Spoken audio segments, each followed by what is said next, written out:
Hello. Today I want to talk about the visit of Vice President JD Vance to India. Let's begin. So, uh, I am a global nationalist. I support nationalism in my country, India, and in all countries around the globe. JD comes to India along with his family. And as an Indian, I'm glad to see him. I think that the trip is going well so far. I want to discuss some of the economic uh, agree, uh, policies discussed, the trade agreement, the progress on that, his speech to an audience in India, and generally how I think the trip is going on. And I want to make a special mention of his tweet about the recent terrorist attack in Kashmir that happened today, and how I think this trip portends for the rest of India America relations. And without further ado, let's get started.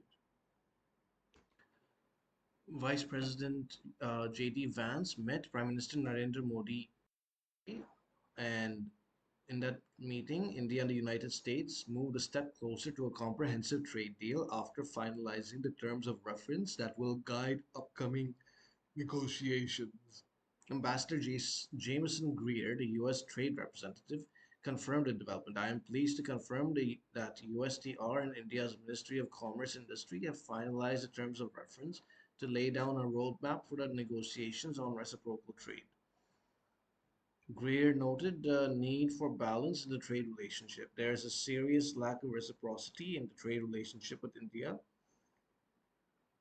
These ongoing talks will help achieve balance and reciprocity by opening new markets for American goods and addressing unfair practices that harm American workers. Dipl- uh, um, I do know that India has higher tariffs on the US than the US has on India. And so I agree that the US should have reciprocal tariffs, make them equal, but I simply am not aware of the unfair practices that are other than tariffs. I don't know much about economics, so I can't say about that, but I hope both countries have a trade agreement that satisfies both of them and helps us protect the workers in both countries. This trip is about diplomatic outreach and cultural symbolism. The announcement followed a high-profile diplomatic visit by Vice President Vance and his wife Usha Vance and three children. Usha Vance, whose parents migrated from southern India in the 1970s, is the first Hindu spouse of a U.S. president or vice president. On X, Vance posted, "It was an honor to see Prime Minister Modi this evening. He's a great leader and he was incredibly kind to my family. I look forward to working under President Trump's leadership to strengthen our friendship and cooperation with the people of India." And this bilateral trade agreement is part of the broader Catalyzing Opportunities for Military Partnership, Accelerated Commerce and Technology Compact program, which began in February 2025. It seeks to strengthen both defense ties and economic engagement through coordinated policies on trade, supply chains, and technology transfer. The TOR was finalized following a meeting between President Trump and Prime Minister Modi earlier this year. And however, now they have been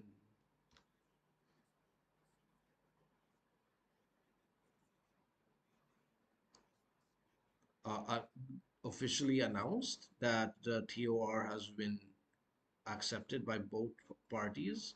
So that makes it easier for them to get to a final deal. And it is likely that a deal can be made before autumn of this year. A joint press release noted that the BTA presents an opportunity to negotiate a new and modern trade agreement focused on promoting job creation and citizen well-being in both countries. And India is facing growing pressure from the Trump administration's reciprocal tariffs. On 2nd April, the United States announced a 26% tariff on Indian imports as part of its broader trade overhaul. This comes on top of a new 10% baseline tariff on all U.S. imports that took effect on 5% on 5th April, and several sectors, like including pharmaceuticals, semiconductors, copper, and key energy and commodities like oil, coal, and LNG, are currently exempt. The backdrop to these negotiations is a $45.7 billion trade deficit the United States recorded with India in 2024, up 5.1% from the previous year. The US government has pointed to this gap along with restricted market access as key concerns driving the new tariff regime. Without an agreement, Indian goods face the full 26% tariff starting July. A similar pressure is being applied to other U.S. trade partners, including Japan, South Korea, and the United Kingdom, as part of President Trump's efforts to renegotiate multiple trade relationships. And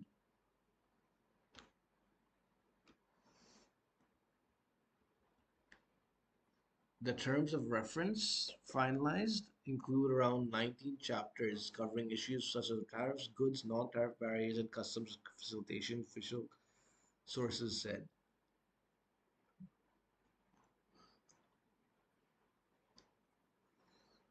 And an Indian official will be a team will be visiting Washington next week, or rather this week, to iron out differences on certain issues before formally launching negotiations for the proposed India-US bilateral trade agreement. India's chief negotiator, Additional Secretary in the Department of Commerce, Rajesh Agrawal, will lead a team for the first in-person talks between two countries. And the 3-day Indian official teams talks with U.S. counterparts in Washington will start from Wednesday, April 23rd. Now, so that's the economic side, and and J.D. Vance made a speech in India. That was today, while he arrived yesterday on the 21st. In his speech, he hailed very good progress on the trade agreement between Washington and New Delhi.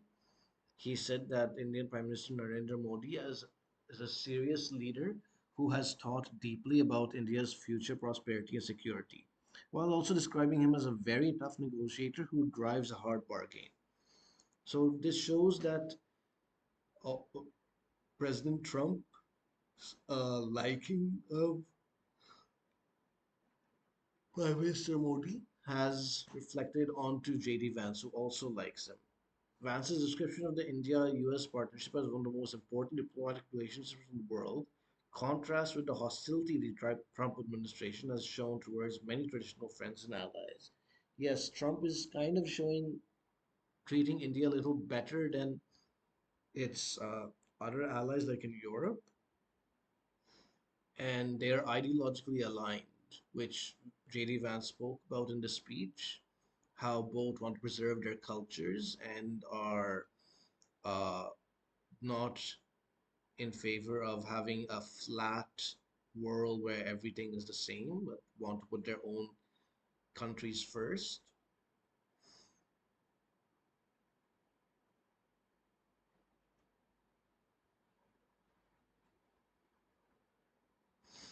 And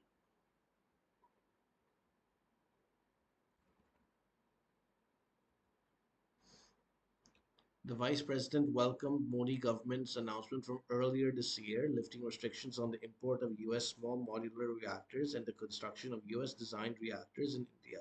American energy can help realize India's nuclear power production goals. There is no future without energy security and energy dominance. And he wants India to buy more of our military equipment, which of course we believe is the best in class. I really believe that the future of the 21st century is going to be determined by the strength of the US India partnership.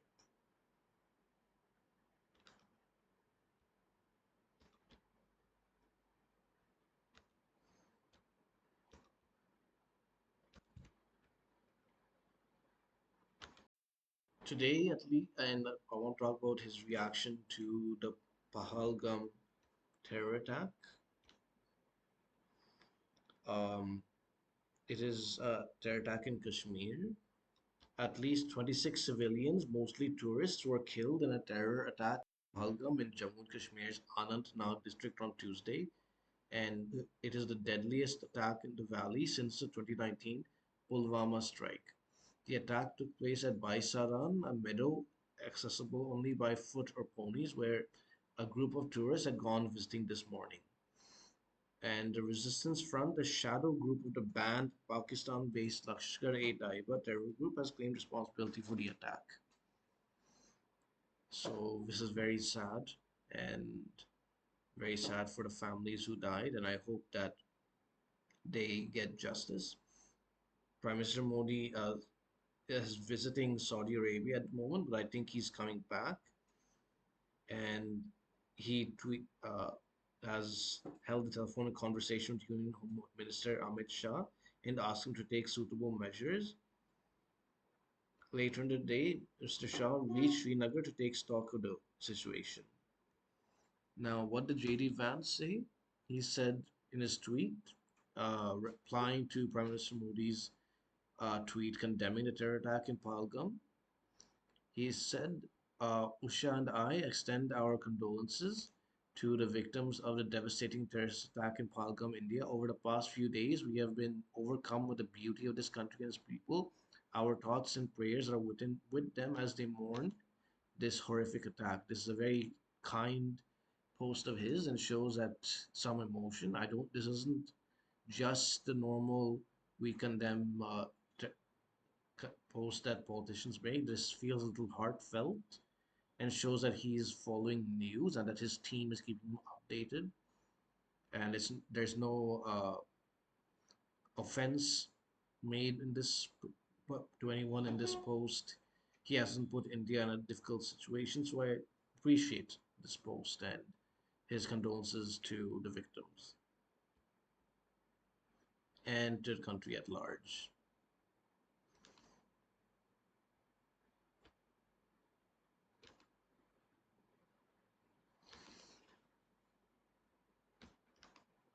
So basically, I think that this was a good visit by Vice President Vance.